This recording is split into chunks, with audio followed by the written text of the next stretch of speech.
Welcome to our video tutorial on setting up the awning on the AUSRVGT. You will have already watched the video on how to set up the main tent. Now I'm going to take you step by step in setting up the awning. In preparation for putting up the awning, I've laid out all the poles relative to the position that they go according to the pole diagram, and placed the poles that attach to the main tent up against the side of the camper. To make things easy for me, I've lowered the center bow pole by loosening off the two spreader poles on this side and lowering the pole down. It'll make it a lot easier to zip the awning roof across to the main tent. Also, it'll be easier to reach the eyelets to attach our ridge poles. Our ridge poles, there's two of which are a C2. They have a hook at one end and a flat tab with a hole in it at the other. Inside the sock here and at the main center bow pole, if you reach in, there is a little chrome eyelet to attach the hook to. So now I can simply hook my pole in. I'll extend it a little to make it easy for me later. And it's ready to go. Now I'll attach the center one and we can begin zipping on the awning roof.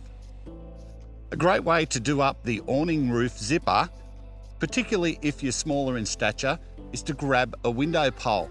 It's easy to identify. This one's an F1. It's got a little spigot at one end and a hook at the other. What I do is I put the hook through the tag on the zipper and use the window pole to pull the zipper along the roof of the awning.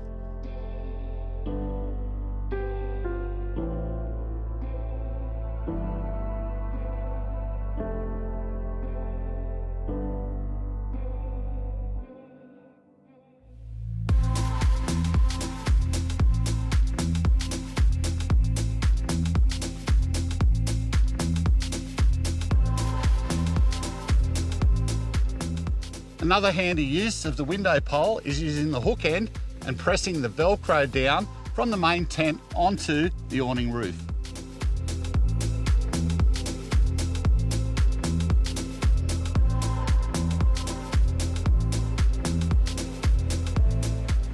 When I set up the awning on any forward fold camper, I'll generally start with the middle ridge pole. Why I do that is I can get it set up on its spigot pole, and the weight of the canvas on the awning, either side, will pretty much hold it in place. I won't have to hold it unless, like today, it's a little bit windy. But still, it's staying put makes my life a lot easier. So what I can do now is attach my front spreader pole.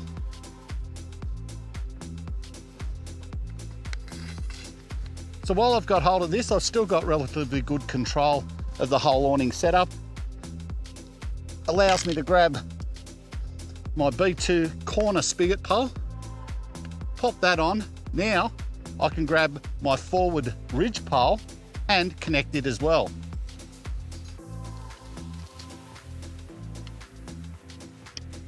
So pop that on, get it roughly adjusted. Now I can put the corner of the awning over the top and onto the spigot. On each of the spigot poles across the front, there is a hole drilled a distance down from the spigot. It's easy to identify which one goes where because the hole on the center spigot pole is a lot further from the spigot than it is for the end poles. What the hole is there for is for this little metal hook, which is on the elastic, to clip into the hole. That now holds the eyelet on the canvas on top of the spigot. The wind won't lift it off, which comes in handy. Now I can start adjusting the poles, work my way back. But before I do that, I'll put a tent rope over this just to hold it all in place.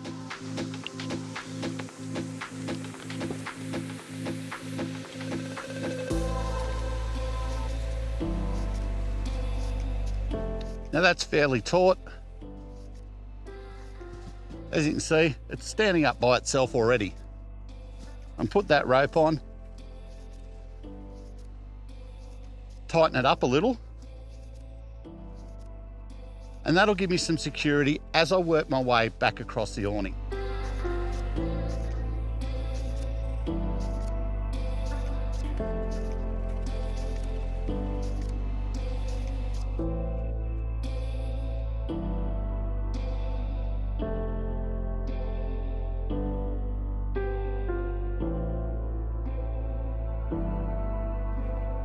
The setup at the back of the camper for the awning is a little bit different to the front, in that the ridge pole is an A3, which has a little flat tab with a hole in it at each end.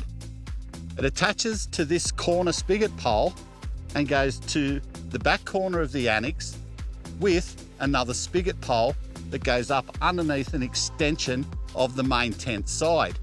So I'll put this on and get you to come in for a closer look at how we tidy up the other end.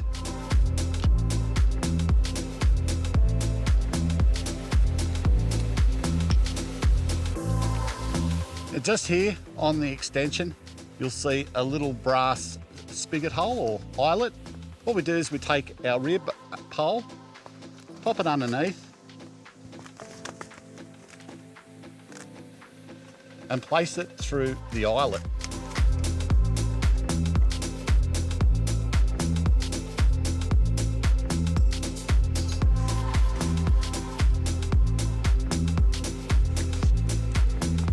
Now that I've done that, I'll extend the pole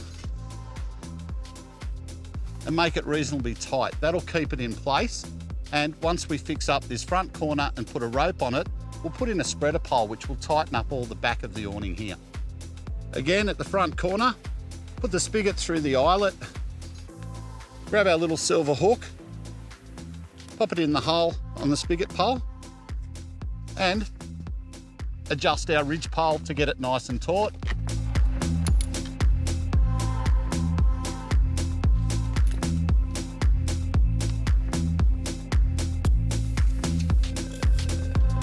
Just for safety, we'll put our rope over the top of this.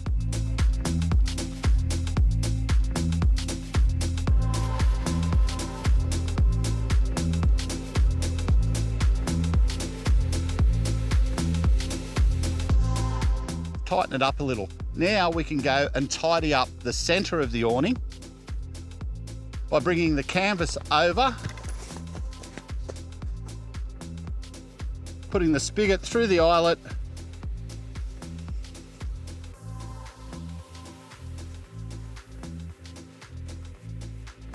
now that I've got my canvas over the top of the front spigot pole in the center, the spigot's through the eyelet, I've raised this pole just enough to expose the little hole drilled in the bottom that I can put the silver hook in. That'll now hold my canvas on the spigot. The wind can't blow it off, and I can go around and adjust all the poles and get the awning looking like it's supposed to.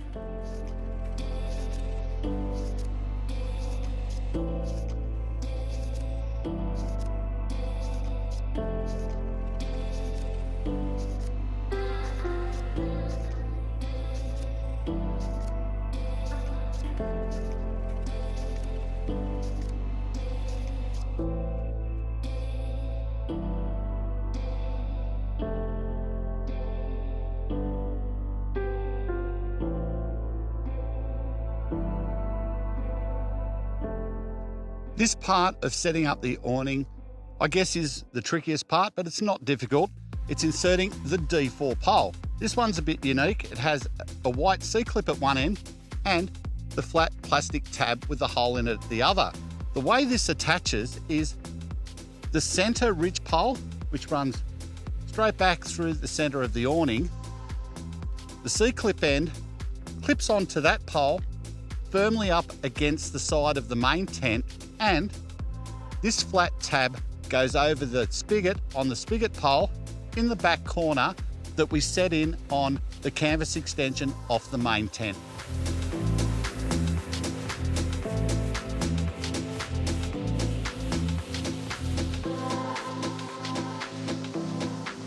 Before we go too much further, got to remember to put your center tent rope on before you raise the awning up. We've still got a little bit to do, but a way to make sure that the wind doesn't lift the awning when it's pegged down is run your rope around, back underneath itself, and then over the spigot. Pull it down tight, and what that does is it stops the poles lifting if the wind gets underneath the awning. Now what we need to do before we raise all this up to its correct height and readjust the main tent poles is put all the poles that have Velcro straps into those Velcro straps and put our 4 spreader poles in.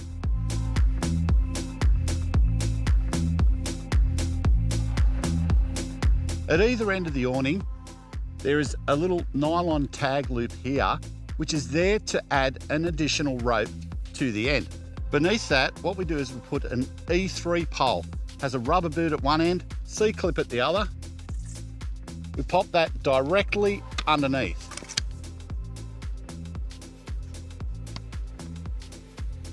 At this end, at the drawbar end, it adds additional support when you set up the ensuite tent. Also, for inclement conditions, whether it's windy, rain, etc., what you can do, install this pole and run a rope from this little loop here down to the ground. You can even run 2 ropes, peg it down, and that'll add additional stability and strength if you have windy conditions. An important thing to do if you've got wet weather is to lower each corner of the awning. This end and the opposite end, lower them down. What that does is it increases the pitch of the roof to ensure that water can't sit on top of it. If you leave it set up normal and water does manage to pool, it can gain enough weight to damage the poles and damage the canvas. You don't want that to happen. Also, do this even when you've got the full annex set up with the walls. Make sure you lower it to the point where water simply can't find any way to sit on top.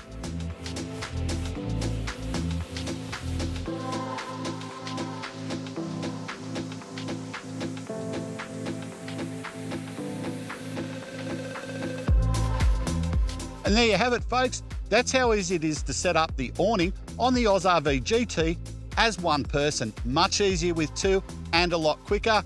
The kids can help hold things still while you put it all together. For more great tuitional videos, head across to our YouTube channel, check out all the setup and pack up videos. And head across to our website and download the owner manual. This is our package to ensure you get the best possible use for many years out of your AUSRVGT.